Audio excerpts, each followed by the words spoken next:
Or we kind of focus on the second half of the story. I can step way out here. You guys are so far away from me, it seems like, because normally you're way up here. We have the second half of that story, right? We have the birth, the death, the resurrection, this huge climactic story at the end of the Bible, and we're waiting on the return of Christ. And it's an amazing story, and I love reading about it. We celebrate it. They make movies on it, and so it's this fantastic thing. But if that's the only part that we're getting, I think that's why it doesn't really make us move too much, because we're missing part of it. I don't know if you've seen, it's like watching Return of the Jedi, okay? Without seeing New Hope and Empire Strikes Back, right? Are you with me? Return of the Jedi is a fantastic movie. Fantastic.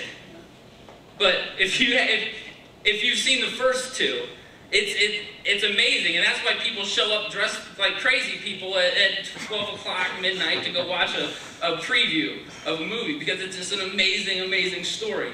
And so I think we're missing kind of the first half of it. And if you get a Bible from Grace Church, it doesn't even have the Old Testament in it, so I'm encouraging you that start there, but make sure you go get another Bible with the Old Testament in it. And that's what I want to do this morning, is I kind of just want to start from the beginning. I just want to kind of carry us through this first half of God's story, of his pursuit of us. And so we go back to the Garden of Eden, where God created us, and it was this perfect relationship, this perfect place that God made for us, and we were in complete communion with God. Just this amazing place, and we screwed that up, right?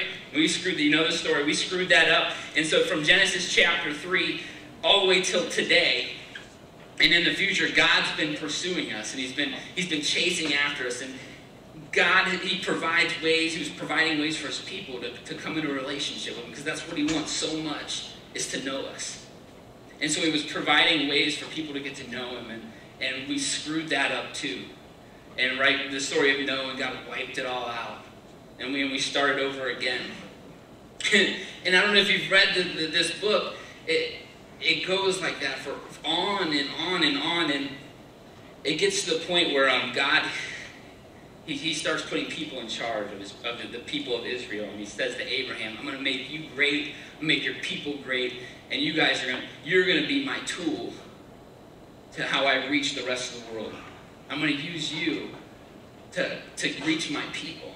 And so you have the great leaders like Moses and Joshua, and they lead his people, and they do a great job, but there's more people that just keep screwing it up. And they keep screwing it up, and it gets to the point where God imparts what he calls judges. And there are people that work with God to lead Israel's people, because one person kept screwing it up, and we kept screwing it up. And so they put judges in charge. And I just want to get to this verse in 1 Samuel chapter 8. Basically, Samuel is a prophet. I'll just set it up real quick, and he's getting old. And so he puts judges in charge, and the judges screw it all up right here. Okay, if you read through the Old Testament, screwing it all up it's a regular theme. Are you with me? And so it says here, we'll start at verse 5. They said to him, this is the nation of Israel, they said to him, you are old. You like that? They just cut right to it. You're old, and your sons do not walk in your ways. Now appoint a king to lead us, such as all the other nations have. But when they said, give us a king to lead us, this displeased Samuel. And so he prayed to the Lord and said to him, listen to all the people are saying to you. It is not you they have rejected. This is God speaking to Samuel. He says, it's not you that they've rejected, but they've rejected me as their king. And as they've done from the day I brought them up out of Egypt until this day, forsaking me and serving other gods, so they are doing to you. They're screwing it up. And now listen to them, but warn them solemnly and let them know that the king who will reign over them will do. And then he just goes on this list from verse 10 all the way to 17. He's going to take things. He's going to take your daughters to be perfumers. Kings just take. And he says, you want a king, and kings take you for... I'm your king, is what God's saying. I'm your king, but you're rejecting me. And so he says they're going to take 1/10 of your flocks and yourselves you yourselves will become as slaves, verse 17. And in verse 18, when that day comes, you will cry out for relief from the king you have chosen, and the Lord will not answer you in that day. And then so he's just saying, listen, I know what's best for you. He's telling the people, I know what's best for you. If you do the things that I'm telling you to do, things are going to be sweet. But you have to make your own decision. And so the people refused to listen to Samuel. No, they said, we want a king over us. And then, this is ridiculous. If we want a king over us, then we will be like all the other nations, with a king to lead us and to go out before us and fight our battles. And when Samuel heard all the people say, he repeated before the Lord. The Lord answered, listen to them and give them a king.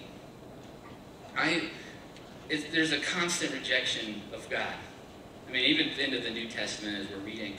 And I don't know if you're a parent, you know, if you know that feeling to totally put your love, everything you have, your entire heart into someone, but then to have them spit on you. I mean, that's basically what's going on with God. He's given them everything that he can. He wants the best for his people. He's telling them how to get the best, how to be what they can be, how to do the great things and become a great people and be blessed.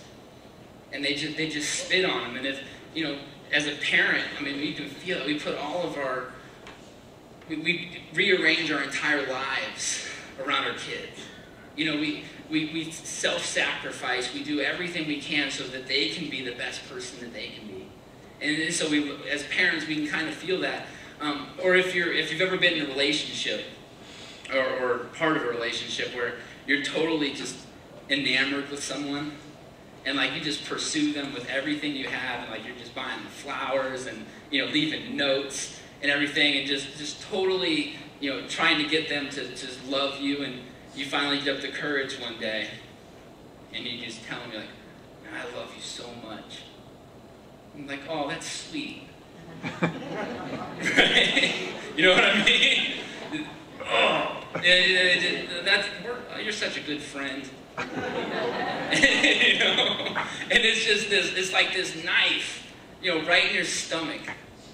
And then you see them with other people, you know, here and there, and it's just over and over again. It's this knife in your gut. And basically the point that I'm making is we've done that to God, where he's put everything he has into chasing us. He's put everything he has into to loving us and showing us what we need to be doing and being there for us and supporting us. And we put other people or other things before him and said, well, yeah, you're a good friend, God, but I love this. I love these things. But you're a good friend, and I enjoy having you by my side. But you're not number one, and that's what what's basically going on there. And so they worshipped other gods, and they worshipped all these other things. And God gave them a king. You know, that's what they asked for, right? So God gives them a king, and you can imagine what happens. I mean, it's just bad, right? I mean, he does exactly what God says is going to happens. And there were some good kings. There were some great kings, right? You know, David and some other ones, but there were so many more bad ones. And you know, I was reading. We've been talking about this the last couple of weeks about reading through God's Word in the last year, and man, I remember getting to the one point in Kings, I think, and you're just this one bad king after another, and I'm just sitting there reading it like, these guys just keep screwing this up, and it's like, you know, this king didn't follow God's ways, and his people were captive, and just all this ridiculous, you know, they're just rejecting God, and God keeps telling them, listen, if you'll follow me. And then there's like a good king, and they start to follow God, and things are sweet, and the things are going well, and then he dies, and his son becomes king, and he ruins it all again.